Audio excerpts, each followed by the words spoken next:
My name is Ling Wen, and today I'll be telling you all about the one disease that affects so many children a year. Yet nobody really knows about the origin of this. It shows how long this disease has been around, and it is chickenpox. Here's a schedule of what we're gonna learn about, how we're gonna learn about the disease today. First, we'll talk about the general information about the disease, then about the infectious agent, moving on to pathology, then incidence and prevalence, and close it off with treatment. So what is chickenpox really? Chickenpox is a highly contagious infectious disease that has the manifestation of itchy red rash and blisters. And it is also called a one-time disease because not a lot of people get it twice. It was first identified in the 16th century by Giovanni Filippo, and the at-risk populations can range anywhere from newborn babies to immunocompromised adults. A little bit about the infectious agent. So chickenpox also has another name called varicella, and it got the name from the name of the virus is varicella zoster virus. The scientific name is human herpes viridae because it especially loves attacking humans. This virus is very dangerous because it attracts the central nervous system and causes deficits. It is a double-stranded DNA with 125 kilo base pair. A little bit about the physical traits of it. It's a double-stranded DNA, like I said. It's encapsulated in the icosahedral nucleocapsid, which is then contained within a lipid envelope derived from the host cell or plasma membrane. Who knows? It's a virus. It can do anything.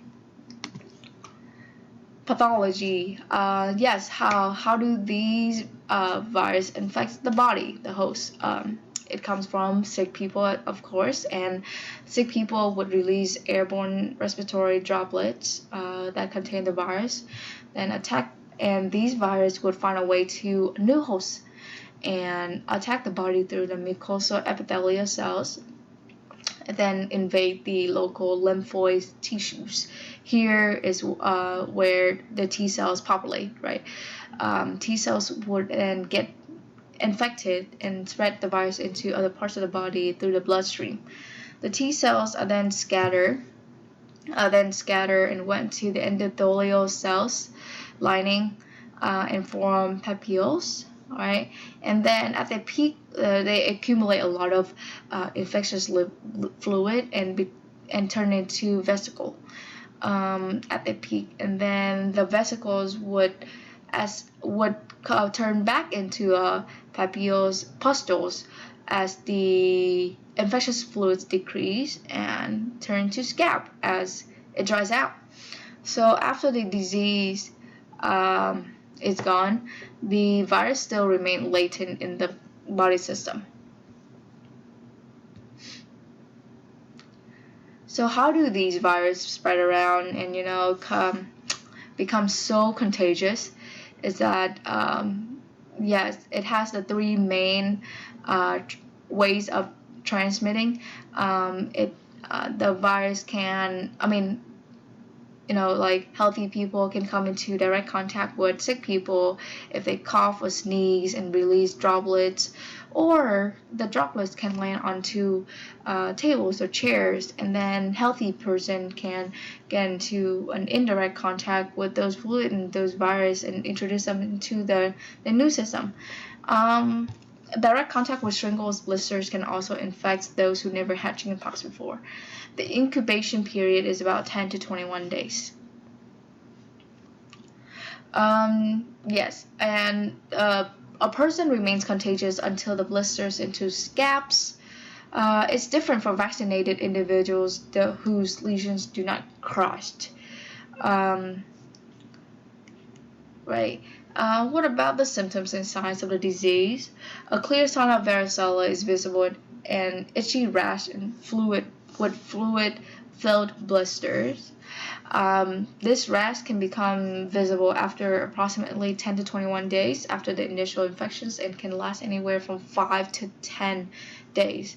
Besides the visible appearances, the infected individuals may experience common symptoms such as fever, loss of appetite, headache, and body fatigue. Let's move on to the incidence and prevalence. Like I said, this is one of the most highly contagious disease and it especially affects a large population of children. And you know how children are, they're kind of nasty. And so it makes sense that there's a lot of cases annually, but this is with the introduction of, this is with vaccine being present, and it shows how alarming it is that maybe the developing countries do not have the same access to the vaccine as we do in the US, right? Alright, going back to the US. So in the past, in 1988 through 1994, the number of annual cases was 4 million. Alright, and then the number of hospitalizations was 11,000 to 11,000, and there were 100 deaths per year. After 1972, the number of cases in the US dropped drastically by 71 to 84%. Guess why? Yes, it is because of introduction of vaccine. And right, in unvaccinated children from age 1 through 6 years have the highest incidence among the unvaccinated populations. The peak ages for varicella range from 9 to 11 years old, and there are still occasional outbreaks in child care centers. Here's a little story to spice things up. This also teaches us a very important lesson about the necessity of vaccines. And so the introduction of vaccines have been able to keep the chickenpox incidence steady and under control until 2018.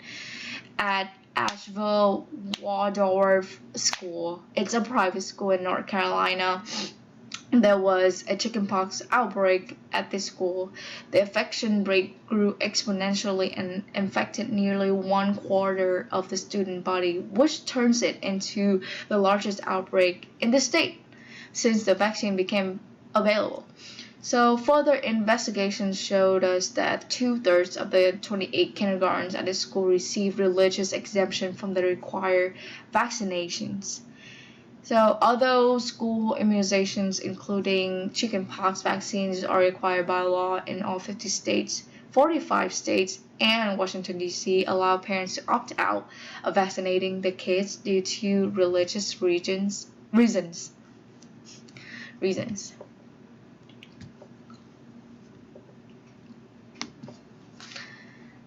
Yes, and moving on to treatment. Yeah, there's not an official medical treatment for chickenpox that's established yet. The body is able to combat the disease by itself. So if there's any complication, the doctors might just suggest antiviral drugs. These medications are used to lessen the severity of chickenpox. But what people normally do is home remedy. So home remedies can relieve the symptoms, not to treat the disease itself. So using lotion, taking cool bath with baking soda or oatmeal can calm the itchiness and the sensitive skin. In extreme situations where the itchiness get out of hand, the patient can use itch creams with an approval from doctors. Itch creams or antihistamines with the approval from doctor. When chickenpox sores spread to the mouth, eating soft and bland food prevents the inner lining of the mouth from being irritated. Taking fever reducer would help with fever. And Thank you so much for listening to my presentation today. I hope you learned a thing or two about chickenpox and moreover the importance of vaccine. And as you learn, the rate of chickenpox really reduced by 80%. And that's a large number if you tell me. So yes, get vaccinated for chickenpox, and the current highly contagious disease that we have right now is COVID. So get vaccinated, and thank you. This is Ling Wen. Peace.